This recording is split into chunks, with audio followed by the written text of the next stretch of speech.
Paar aastat tagasi sain ma telekanalilt sellise kirja. Kallis Kristjan Jõekalda.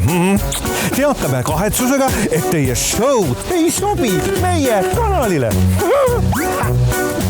Uus humoorikas mõõduvõtt Taskmaster. Et kas tõesti keegi ei taha näha, kuidas Eesti kõige paremad näitlejad ja koomikud omavahel eriti tähtsates ülesannetes võistlevad?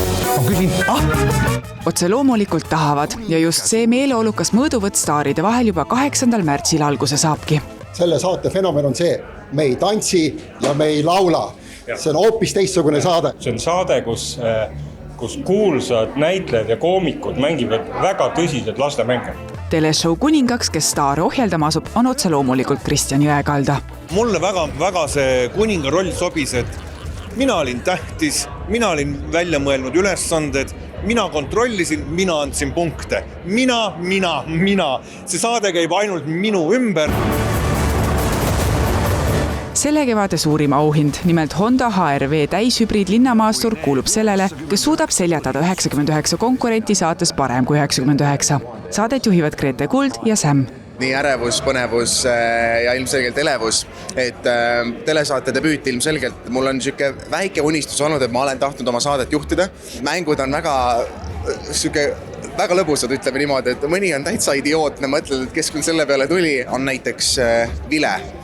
Ja vile on jääkuubiku sisse ära külmutatud ja inimene peab ära kuidagi üles soojendama selle jääkuubiku nii, et ta saaks seda vilet puhuda.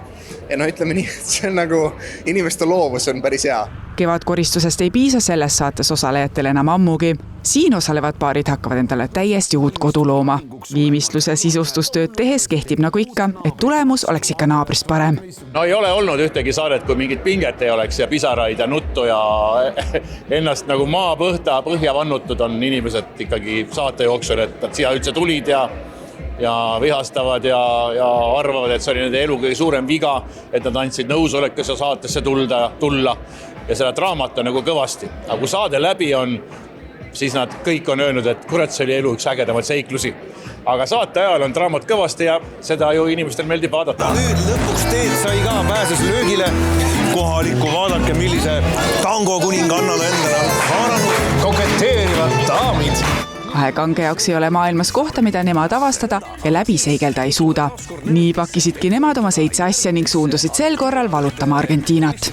Ma ütlen, et ma püüdsin endast kõige parem anda ja põhimõtteliselt 99% asju tegingi läbi. Ronisin hobuse selga, ronisin mäkke, jäämäe otsa. No ühesõnaga, tegime igasuguseid trikke ja asju. Armastatud Rooside sõda naaseb sel kevadel TV3 telelinale. Kevadhooajal jätkavad ka vanad tuttavad nagu Sotid selgeks, Märgatud Eestis ja Laser. Kevadeks on Roald vanglatreilid selja taha jätnud ning enda sammud hoopistükis Põhja-Eesti regionaalhaigla elu keskele seadnud. Sealsed uksed avanevad erakorralise meditsiiniosakonda, operatsioonisaalidesse ja intensiivravisse ning erinevatesse kliinikutesse. Jummel, see oli minu jaoks samamoodi väga silmi avav kogemus, et ikka olen polikliinikusse, haiglasse siin seal sattunud, aga näha kõrvalt kas või erakorralist südameoperatsiooni, kus inimene on kiirabiga toodud lõhkenud aordiga operatsioonile, mis kestab 9-10 tundi. Xenia Fokin võtab koos 10 saates osalejaga ette teekonna, et neist parima versiooni välja võluda. Tegelikult mulle meeldib see hetk, et seal on pisarakiskujad ja ma arvan, iga inimesel on ka äratundmisrõõmu ja ütleme ka osalt see muutumine on baseerub ka kindlasti ka riiete pealt, et siis inimesed vaatavad ja saavad kindlasti oma tööriistakasti miskit kaasa, mitte et sa lihtsalt ei seisaks kapi ees nagu mida kurat täna jälle selga panna.